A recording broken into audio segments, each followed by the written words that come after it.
Pemerintahan Presiden terpilih Prabowo Subianto akan menambal kekurangan anggaran belanja negara pada 2025 dengan mengejar penerimaan negara yang bocor akibat pengemplang pajak.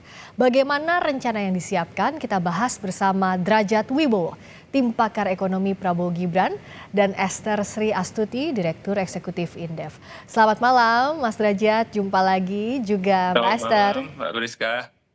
Malam Mbak Friska. Selamat malam. Esther. Malam Pak Derajat.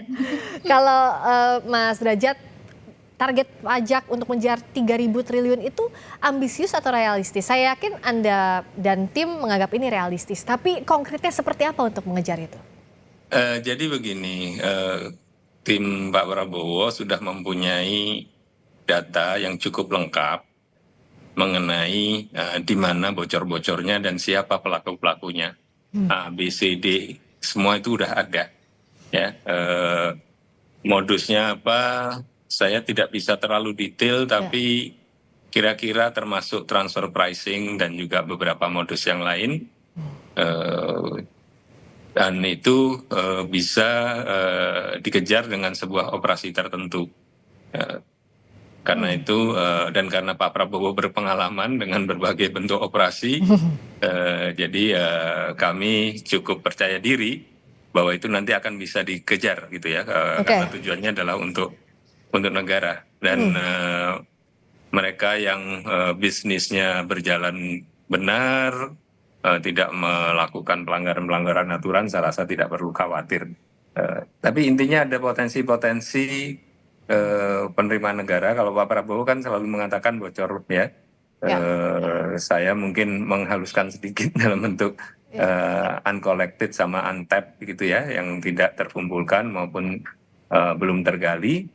Nah itu potensinya sementara ini mungkin sekitar 300 triliun, tapi mungkin bisa saja lebih. Mas Derajat bisa jelaskan 300 triliun rupiah itu rinciannya seperti apa kalau dari hasil hitungan sementara dan temuan sementara? Bukan hitungan, ini temuan ya? Temuan. Ya. Nah, dari temuan itu seperti apa? Saya punya kewenangan untuk merinci, bahkan yang BPKP juga kan tidak merinci, tapi data kami dari berbagai kementerian dan lembaga maupun juga dari investigasi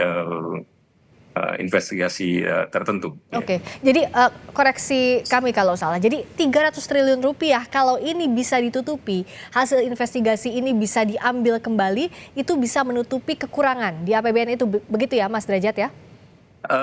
Iya kan defisitnya kan sekitar 600-an ya kalau nggak salah.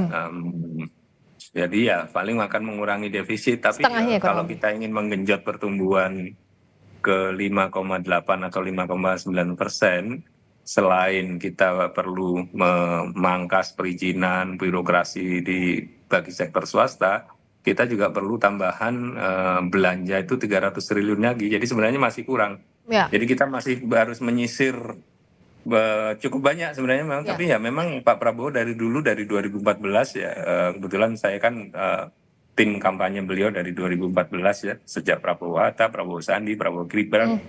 Jadi ya beliau memang dari dulu concern tentang ini, makanya sebenarnya ini bukan hal yang baru bagi kami yang di tim beliau ya. Nah kalau ini kan mencari 300T, tapi masih ada lagi 300T lainnya, tapi setidaknya untuk mengejar kita belum tahu sumbernya berapa, tapi kekurangan lainnya 300T. Kekurangan lainnya 300T. Nah kalau dari sisinya Mbak Esther, untuk fokus Pak Prabowo memulainya dari mengejar pengemplang pajak, ini bisa dinilai efektifkah? Dan kalau selama ini itu masih jadi kendala, sebenarnya menurut amatan Anda dari mana yang jadi bottleneck-nya? Mbak Esther? Baik, kalau menurut saya yang terjadi adalah itu sangat memungkinkan ya untuk bisa menjadikan satu target-target yang tadi pengemplang pajak itu bisa membayar pajak gitu, asal governance-nya itu bisa bisa diperbaiki gitu ya. Nah, misalnya dengan kalau tadi Pak Derajat sudah mengatakan bahwa adanya database ya, data yang sudah ada, kemudian kita bisa memberikan siapa-siapa saja lah, tinggal nanti approach-nya ya.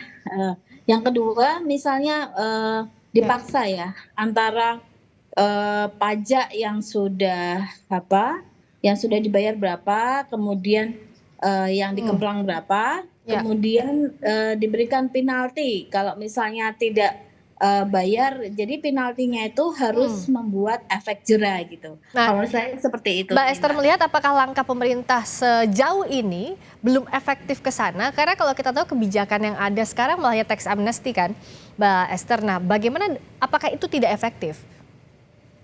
Kalau tax amnesty itu kan berdasarkan sukarela ya. Nah, kalau ingin lebih cepat lagi ya penyatuan database gitu. Yang seperti saya selalu gaungkan bahwa ada yang single identity number, sehingga tidak ada satu warga negara pun di Republik ini yang bisa mengemplang pajak gitu. Karena sudah ada datanya semua. Oh, ini dia punya aset berapa, kemudian tabungannya berapa, dan itu terkonek dengan setiap aktivitas transaksi yang dilakukan. Oke. Nah, Mas Derajat tadi kalau langkah detail pasti tidak akan dibocorkan di sini, tapi setidaknya dari instrumen seperti yang tadi Mbak Esther sampaikan saja, single identity kita belum serapi itu. Nah, apakah dengan merapikan database ini jadi hal yang pertama kali untuk mengejar Mas Derajat, ataukah data itu sudah dikantongi? Kalau single identity itu perbaikan yang sifatnya sistemik ya, itu harus tetap kita lakukan, digitalisasi harus kita lakukan, tapi itu biasanya kan hasilnya agak panjang. Nah, ini yang quick wins, yang hasil cepat, program hasil cepat itu duit harusnya sudah disetor tapi nggak disetor gitu. Nah, tinggal Mbak Esther benar, datanya perlu ya. Jadi kalau udah datanya kita tunjukkan, ini loh, Anda ternyata begini. Jadi Anda harus bayar, kalau tidak Anda begini, udah selesai itu. Dan ini bukan teori, karena saya pernah melakukannya juga waktu saya membantu di salah satu kementerian lembaga yang ada di bidang keamanan nasional ya. Jadi pernah kita lakukan dalam skala sangat kecil ya. Tapi ini memang skalanya sangat besar. Jadi tindakan-tindakan yang harus dilakukan itu memang perlu efektif lah. Saya nggak bisa bebas ngomong. Tapi cara mengejarnya gimana, Mas? Jadi kalau secara teknisnya, secara rinci nggak bisa dibocorin, tapi apakah dari aturan misalnya, efek jeraknya tuh dari mana yang akan disiapkan pemerintah memastikan bahwa bisa tertangkap? Aturannya kita nggak bikin aturan baru, kita memanfaatkan aturan yang ada, kita memanfaatkan instrumen negara yang sudah ada, regulasi negara yang sudah ada, kemudian juga alat-alat kekuasaan negara yang sudah ada, itu saja yang kita manfaatkan. Oke, regulasinya Isinya, masuknya dari mana misalnya, Mas, yang available? kejarlah daku kau tangkap lah kira-kira. Regulasi yang mumpuni untuk mengejar itu di mana sih, Mas? Sebenarnya yang kita punya tapi belum Regulasi dimanfaatkan. pajak itu kan mereka kan melanggar dari sisi pajak ya, ngemplang pajak juga ngemplang, kan pajak bisa PPN, bisa PPH masuk, kemudian juga mereka melanggar aturan lain yang terkait dengan pungutan-pungutan lain gitu. Jadi ya kita sudah menemukan gitu loh pelanggaran-pelanggarannya, itu tinggal merencanakan dan mengeksekusi Dengan efektif gitu ya? langkah yang efektif. Nah, kalau Mbak Esther, tadi Mas Derajat bilang ya sebenarnya pakai regulasi yang ada, perangkat yang udah ada. Kalaupun itu pakai yang sudah ada, nggak masuk ke sistem dulu lah, tidak bicara soal tadi single identity, perubahan teknologi dan lain. Tapi sebenarnya sejauh ini, kenapa aturan ini belum bisa dimaksimalkan? Apa sih yang jadi kendala kalau dari amatan Mbak Esther? Iya, kalau menurut saya ya karena ada negosiasi mungkin ya yang di bawah tangan gitu, di mana performanya dari perusahaan tersebut mungkin bisa tidak seperti realisasinya gitu, sehingga pajaknya lebih kecil juga mungkin bisa seperti itu kan. Yang kedua bahwa ada kemungkinan penalti yang diberikan itu tidak membuat efek jera gitu. Sehingga mereka cenderung untuk apa ya sudahlah Bayar aja gitu ya? cukup gitu kan gitu. Nah, yang ketiga ya sekali lagi kalau menurut saya ya governance ya yang harus dibenahi gitu. Mhm. Itu sih Kak. Kalau Mas Derajat tadi menarik poin yang pertama, ada lobby-lobby di bawah tangan. Artinya kan tidak mungkin lah kalau pengemplang pajak ini kerja sendiri. Pasti secara sistemik bekerja sama dengan A, B, C, D, banyak pihak. Artinya apakah instrumen pidana itu akan dikedepankan? Saya nggak bisa menyampaikan juga. Pokoknya instrumen yang dimiliki negara, terus lobby-lobby segala macam, saya no comment aja lah. Nah, oke. Jelas- Tapi yang jelas tadi kalau dari ya, regulasi yang ada bisa dimaksimalkan. Tinggal strateginya ya, nanti seperti Insya apa. Allah bisa. Insya Allah bisa. Karena udah kita lakukan uji cobanya dulu udah pernah kita lakukan. Termasuk juga soal penalti tadi kan. Ini memang terjadi apa yang disampaikan Mbak Esther. Misalnya, oh penalti denda sekian ya udah bayar aja. Kok toh untungnya juga jauh lebih besar dari itu. Ini sudah dipikirkan juga sampai ke sana, sampai ke hilir ya, dari hulu ke hilir, Mas Derajat. Kalau saya banyak cerita di Kompas, nanti orangnya udah siap-siap. Tapi setidaknya yang saya mau pastikan adalah dari hulu ke hilir, dari mulai regulasi, instrumen, perangkatnya nanti untuk mengejar, ini sudah disiapkan, sudah siap betul dari tim Pak Prabowo. Insya Allah sudah siap, tapi tentu kan antara rencana dan eksekusi kadang ada gap ya. Jadi kita juga sudah mengantisipasi kemungkinan adanya gap itu,